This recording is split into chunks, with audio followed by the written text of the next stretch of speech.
Estou projetando aí, a aula está sendo gravada. Bom,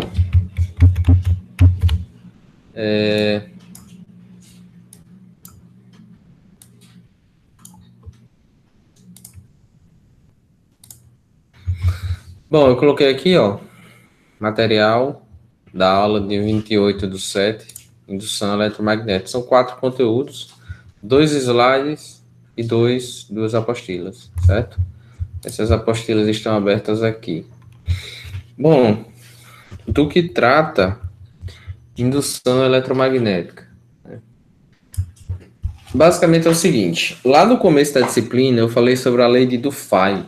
Acho que ninguém vai lembrar, porque, enfim, o nome da lei não é importante, compreender ela que é. E eu acho que compreender vocês, a essa altura, todos já entenderam, né? O que se trata a lei de Dufay? A lei de Dufay, estritamente, digamos assim, ela mostra o seguinte, que quando a gente tem um condutor elétrico e por ele circulando uma corrente elétrica, ou nem precisa ter um condutor, certo? Quando a gente tem uma circulação de corrente elétrica, ou seja, movimento de cargas elétricas, né, que é o que é corrente elétrica, em torno dessa corrente surge um campo magnético. Vocês lembram disso? Ou seja, corrente elétrica é capaz de produzir um campo magnético. Vocês lembram disso? Logo no começo.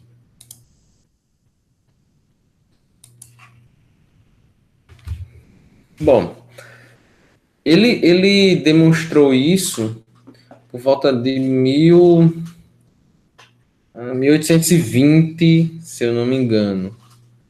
E aí, desde o início do seu trabalho, o Faraday, ele começou a estudar porque ele acreditava no contrário.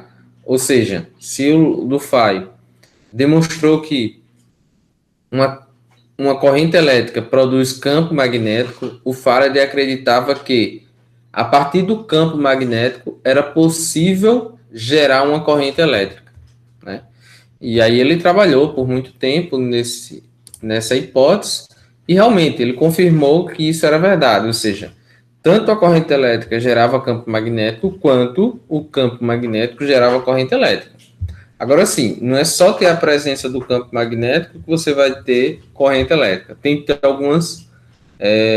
tem que satisfazer alguns critérios. E é isso que a gente vai ver aqui, certo? Aí, essa lei ficou conhecida como Lei de Faraday. Então, vamos ver o que é isso. Bom, aí foi 1820, Faraday...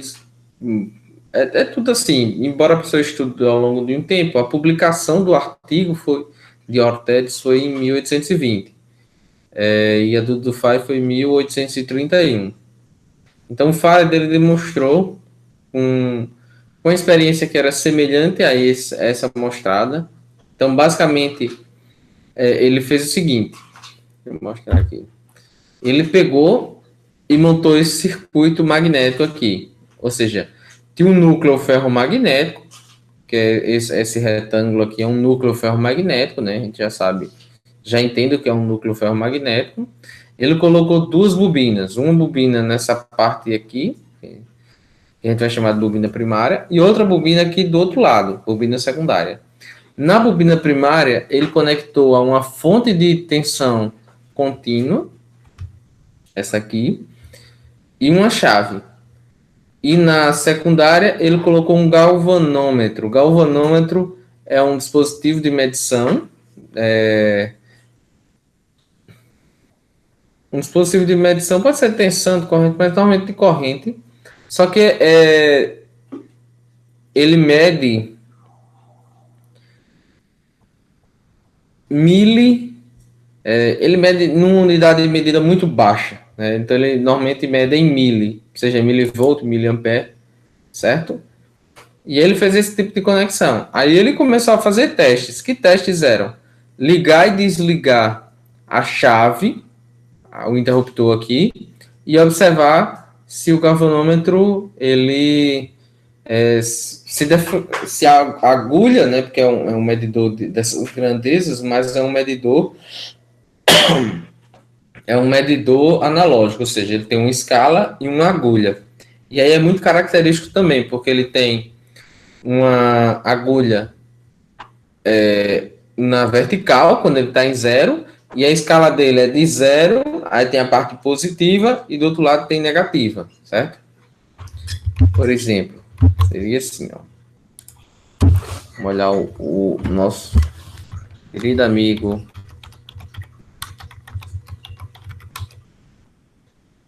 Foi errado aí, mas ele vai entender.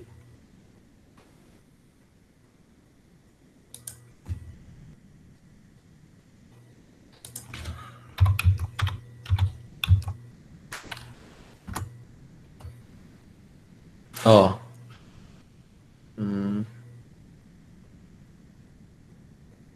Esse aqui. Tá vendo, ó? Esse aqui. Nem tá dando pra entender o que danado ele tá medindo aqui. Tem uma resistência aqui, uma resistência aqui. Bem, deve estar medindo corrente também, né? Embora não tenha aí a unidade de medida. Mas, ó, veja bem, a agulha está em zero, e aí se tiver no lado positivo, ela vai deflexionar para o lado positivo, ou seja, para a direita. Se tiver uma corrente negativa, ou seja, negativa de acordo com a ligação dos bornes, ele vai deflexionar para o lado esquerdo, certo? Esse é um galvanômetro. Aqui tem um processo de funcionamento, mas não importa muito para a gente agora. O que importa é entender isso, né? Enfim, que você já deve ter entendido. E aí o que é que acontece? Quando ele estava o circuito desligado, ele acionava a chave, o galvanômetro a sua agulha se movia para o lado positivo, né? Para a direita. E aí depois que ele fechou, a agulha fazia para o lado direito, ia para o lado direito e rapidamente voltava para zero. E continuava em zero enquanto o circuito estivesse ligado. Aí quando ele desligava o circuito, né? Quando ele desligava a chave, a agulha do galvanômetro fazia o movimento contrário, que era se mover para a esquerda, para o lado negativo. E aí ele percebeu que, na verdade, só surgia, né? Só era induzido uma corrente elétrica nessa segunda bobina aí que é ligada no galvanômetro, porque deixando bem claro, né? Aqui ele ligava a corrente elétrica nessa bobina com o intuito de produzir um campo magnético. Esse campo magnético era conduzido até essa outra bobina pelo núcleo ferromagnético e essa bobina ficava imersa dentro do campo magnético, né? E aí a ideia era que ela gerasse uma corrente elétrica. Esse núcleo ferromagnético não tem contato elétrico com as bobinas. Isso significa que essa bobina aqui não tem contato com essa segunda, certo? Então, obviamente, se surge uma corrente elétrica nessa bobina que não está ligada em nada, é por indução. Não é uma ligação nem nada, é por indução. Bom, então o que ele percebeu? Ele percebeu que só surgia uma corrente elétrica aqui nessa bobina do secundário quando você ligava ou desligava o circuito. Por quê? Porque era uma fonte de corrente contínua e quando você liga o circuito, o que é que acontece com uma fonte de corrente contínua, né? Um circuito de corrente contínua? A corrente sai de zero e vai até o valor máximo, sei lá, 5. Então ele sai de zero, aumenta muito rapidamente de valor e chega a 5. Quando ela chega em 5, ela se estabiliza. E aí, lembrando, a corrente ela vai influenciar diretamente no campo magnético produzido pela bobina. Então, se a corrente saiu de 0 e foi até 5, isso significa que o campo magnético produzido por essa bobina ela vai sair de 0 e vai até o valor máximo dele, que é, sei lá, tanto faz, né? Mas assim, ele vai chegar até o valor máximo dele. Depois que ele chegar ao valor máximo, a corrente chegou a 5, a corrente vai se manter em 5 e pronto. Então, o que é que ele percebeu? Que, na verdade, só havia indução, né, só havia corrente no secundário quando havia variação do fluxo magnético. O que significa isso? Que o fluxo estava variando ao longo de um determinado período, que era o período de você ligar o circuito ou desligar. E variando significa que ele estava aumentando ou diminuindo o seu valor, né? Ou invertendo de sentido, né? Mas de forma geral, quando ele estava aumentando ou diminuindo de valor, havia uma tensão induzida no secundário, certo? Então, assim, embora o campo magnético produza uma indução de corrente elétrica, na verdade é a variação do campo magnético que produz essa indução, certo? Não é a mera presença do campo magnético, mas sim a variação do campo magnético que produz essa indução de corrente no secundário. Beleza? Aí aqui tá, enfim, mais explicadinho e tal. Aí o Faraday, ele colocou sua lei, né? Ele disse assim, toda vez que um condutor, um material condutor, né, ficar sujeito a uma variação de fluxo magnético, obviamente, aí você pode entender fluxo magnético, campo magnético, indução, todas essas grandezas. Se ele estiver imerso numa variação de fluxo de campo de indução magnética, né, no condutor, se estabelecerá, ou seja, será induzido uma força eletromotriz. Força eletromotriz é também chamada de tensão elétrica, certo? Porque a tensão elétrica enfim, é o que impulsiona os correntes, então, a corrente. Então, também é chamado de força eletromotriz. Enquanto durar essa variação, então, repetindo, toda vez que um condutor estiver sujeito, né, ficar sujeito a uma variação de fluxo magnético, neste condutor surgirá uma força eletromotriz enquanto durar essa variação de fluxo magnético. E aí ele definiu uma equação para calcular essa tensão induzida, ou essa força eletromotriz, que é essa que está aí. Menos N, que é o número de condutores, né, porque normalmente é usado em uma bobina, vezes a relação da variação de fluxo sobre a variação de tempo. Né? Então, nenhuma novidade, embora esse delta aí possa assustar, mas é coisa simples, como a gente vai fazer logo à frente. Bom, aí, assim, essa daqui é a equação geral para lei de Faraday. Qualquer aplicação, quando você for calcular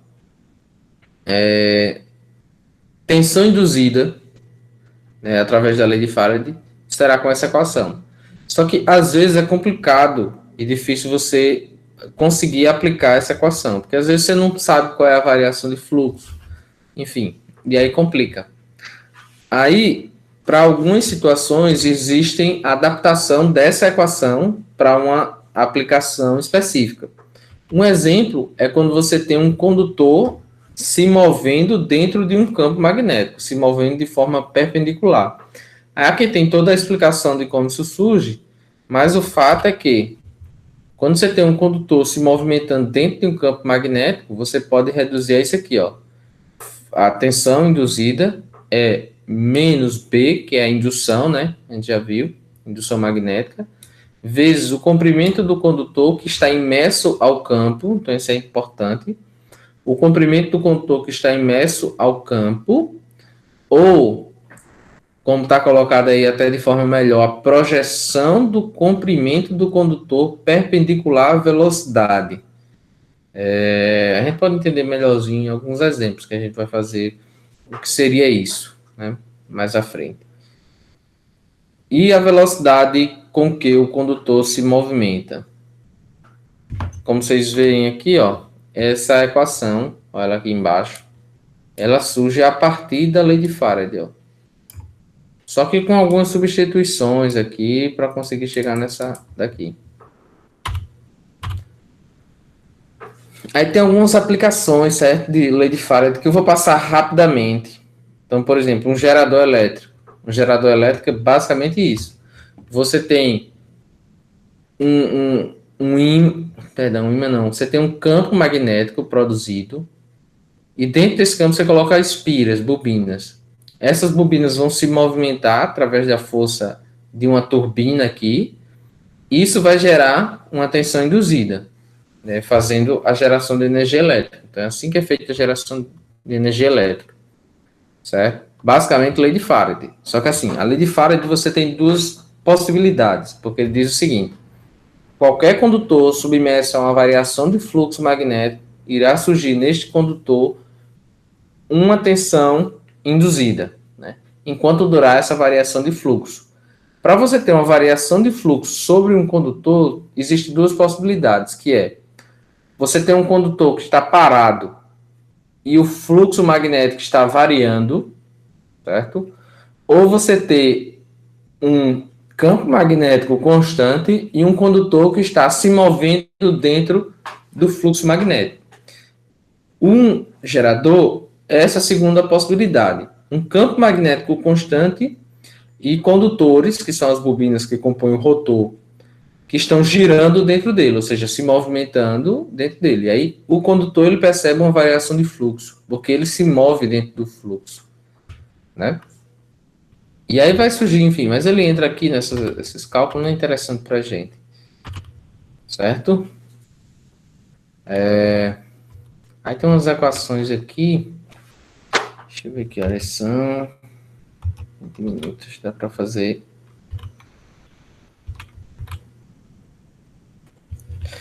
Vamos resolver essa questão.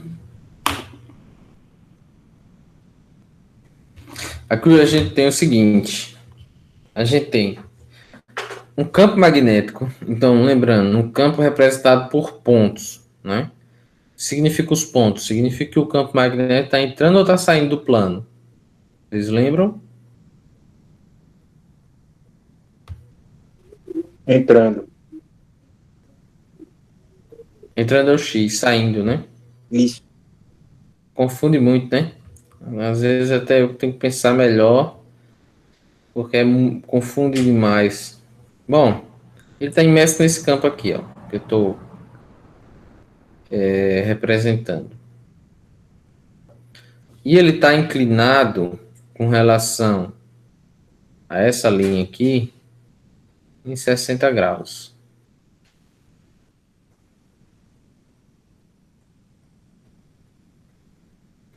E ele tem um movimento, uma velocidade para cima de 5 metros por segundo. E tem um comprimento de 15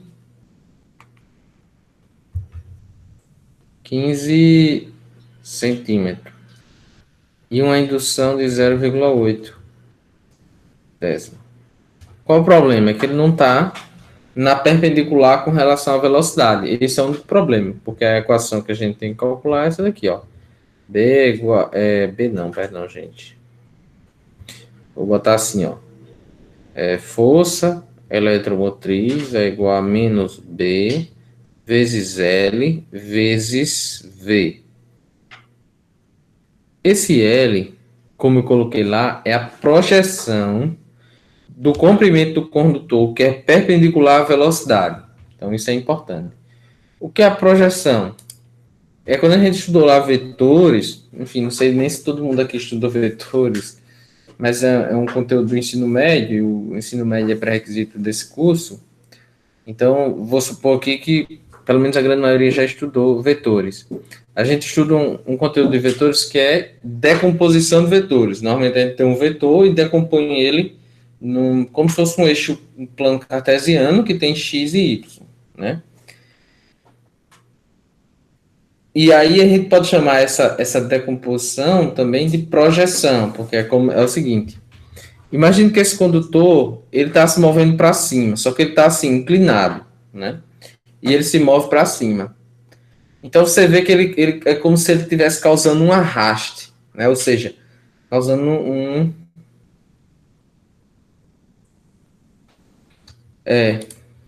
infelizmente hoje em dia nem todo mundo estuda, né?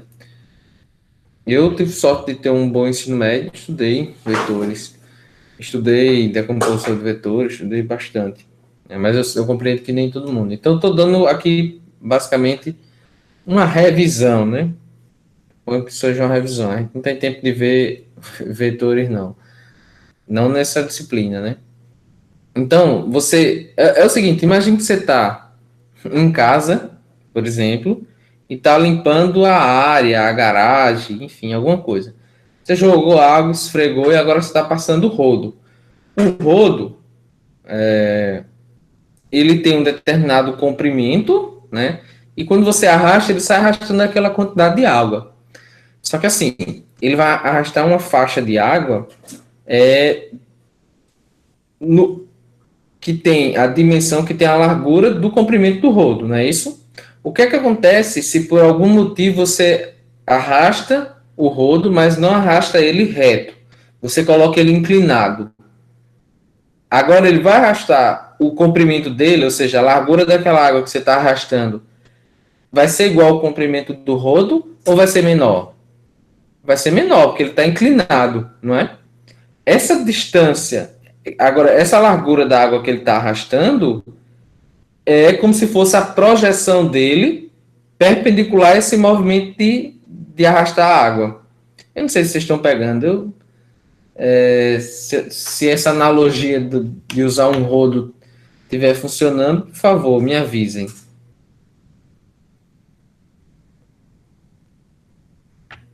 Acho que não. Deu para entender. Deu?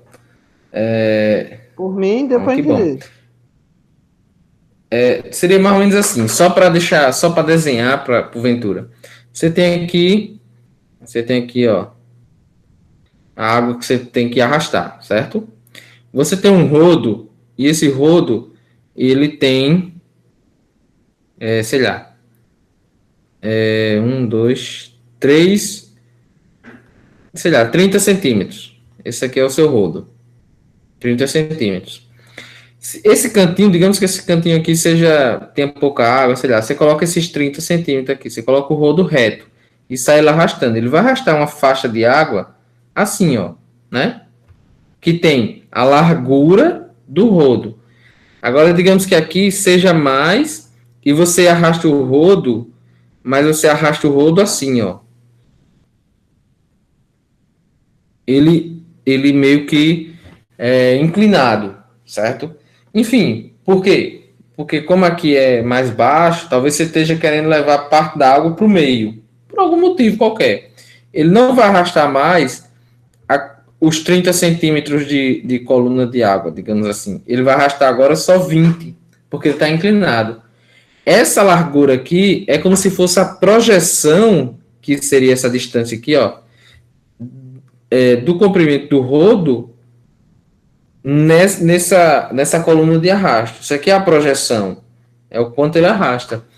Então, se você observar o campo magnético, se o condutor está inclinado e ele se movimenta assim, ele não está percorrendo, é como se ele não estivesse arrastando uma coluna de, entre parênteses, água igual ao seu comprimento. E sim, se estivesse arrastando somente essa projeção, né?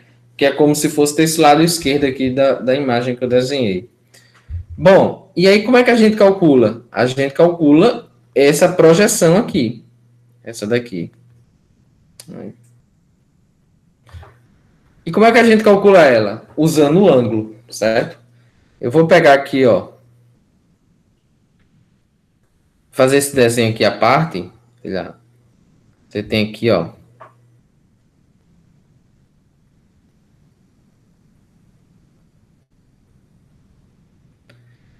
esse aqui é o comprimento do condutor. E esse aqui é o ângulo que ele faz com a vertical, certo? Bom, dá para fazer, ó, você vê que ele se movimenta até aqui, você considera esse início aqui como se fosse o ponto zero e faz uma projeção dele na horizontal. Digamos que essa aqui seja a linha horizontal, aí você faz, ó, descendo na vertical até chegar à horizontal, até chegar a essa linha horizontal. Quando chega essa linha horizontal, do ponto inicial aqui, onde é que ele começou a inclinar, até essa linha, essa é a projeção dele na horizontal. A projeção dele na vertical é essa daqui, ó. Daqui até aqui. E aí, como é que a gente calcula? Se você observar, isso aqui, ó, é um triângulo retângulo. E aí, triângulos retângulos, a gente calcula, enfim, a gente sabe calcular tudo de triângulo retângulo. Tendo dois valores, a gente calcula tudo. Então, a gente tem dois valores. Tem um comprimento, que é 15 centímetros. E a gente tem esse ângulo de cima, que é 60. E ele está perpendicular, né? Ele está na vertical e está perpendicular à horizontal. Isso significa que esse ângulo aqui é quanto? 30. Isso. Muito bem, Wagner. 30 graus. Pronto, a gente tem esse triângulo, né? Se você esquece essa parte de cima, eu não vou apagar para deixar registrado de onde é que a gente tirou esse 30. Então, o que é que a gente pode fazer? Para calcular esse ângulo aqui, dado que a gente tem a hipotenusa, a gente pode usar o cosseno. Cosseno de 30, e aí calcular. Ou se a gente usasse essa projeção aqui, ó, essa daqui, para usar o 60, a gente podia usar cosseno de 60, vai ser igual a essa projeção aqui, dividido por 15, que vai dar a mesma coisa. A gente sabe que cosseno de 60 é o seno de 30, né? Perdão. A gente sabe que o seno de 60 é o cosseno de 30. O que eu falei anteriormente estava certo, mas não estava certo para esse exemplo em particular. Então, a gente pode dizer assim, ó, que o L', que é a projeção perpendicular à velocidade, lembrando que a velocidade está para cima, então por isso que a gente está calculando na horizontal, é igual... Não, fazer logo a lei do seno, né? Seno de 60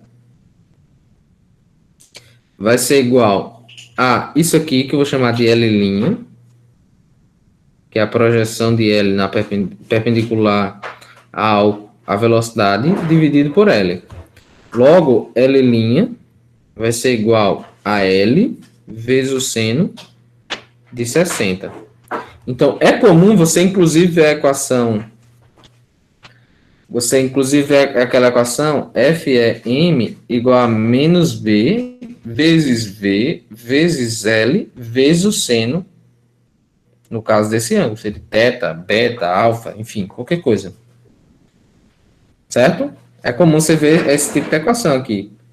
Mas eu prefiro, parece que eu gosto das coisas mais complicadas, mas assim, eu não gosto muito de sair memorizando muita equação, então eu prefiro compreender isso, que é o comprimento, é a projeção do comprimento perpendicular à velocidade e calcular a parcela, do que memorizar isso. Mas para quem gosta de memorizar tal, tem as equações prontas também, que seria no caso essa daqui. Então vamos lá. FEM é igual a menos B, que é 0,8, vezes... Você pode calcular a parte ou calcular como eu estou fazendo aqui, certo? Eu mostrei como calcular L', e aí nesse caso aqui, você poderia fazer FEM é igual, perdão, a menos B vezes V vezes L'. Vai dar a mesma coisa. Vezes V, que é 5, vezes L, que é 0,15 em metros, certo? Aqui está em centímetros, tem que converter para metro. Vezes o seno de 60. E aí você resolve isso aqui. Força eletromotriz vai ser igual a 0,8 vezes 5 vai dar 4. 4 vezes 0,15 vai dar 1. E aí vai ficar 1 vezes 160 é o 160. Quanto vale o 160, gente? É raiz de 3 sobre 2, é? Esqueci, ou é raiz de 2 sobre 2?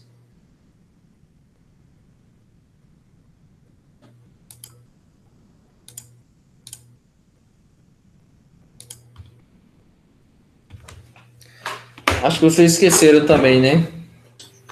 Eu acho que é raiz de 2 sobre 2. Ou raiz de 3 sobre 2. Vou checar agora. Seno de 60 está em degree.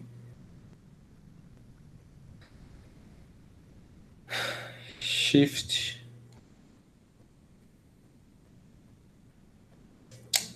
Ai, como é que dá? Peraí, um minuto. Essa aí.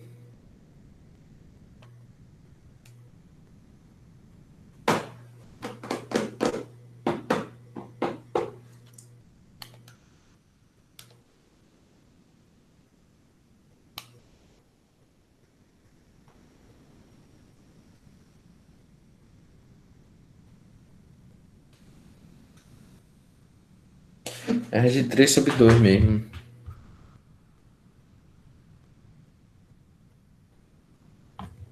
Ou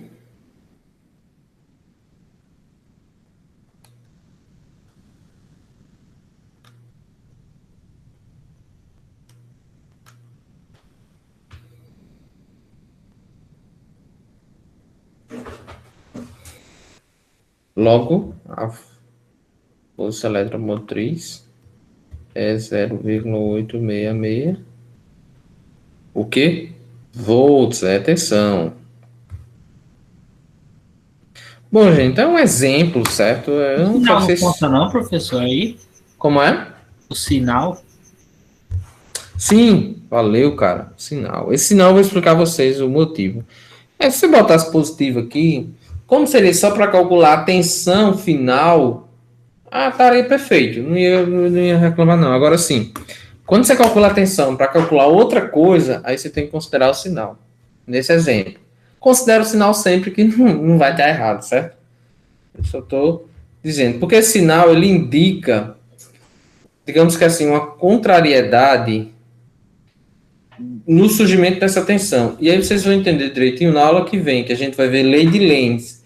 A lei de Lenz é que explica por que desse sinal aqui na frente, certo? É a lei de Lenz, que é o motivo da aula anterior. Eu deixei esse material com vocês e gostaria, por exemplo, que vocês tentassem responder um desses exercícios e a gente pode, enfim, ter um momento aí entre essa aula e a outra para fazer mais alguma coisa disso. Eu não quero também que vocês se preocupem muito, quero que vocês entendam aquela parte inicial. Entender a teoria, acho que desse conteúdo é o essencial, certo? Beleza? Finalizar aqui a gravação.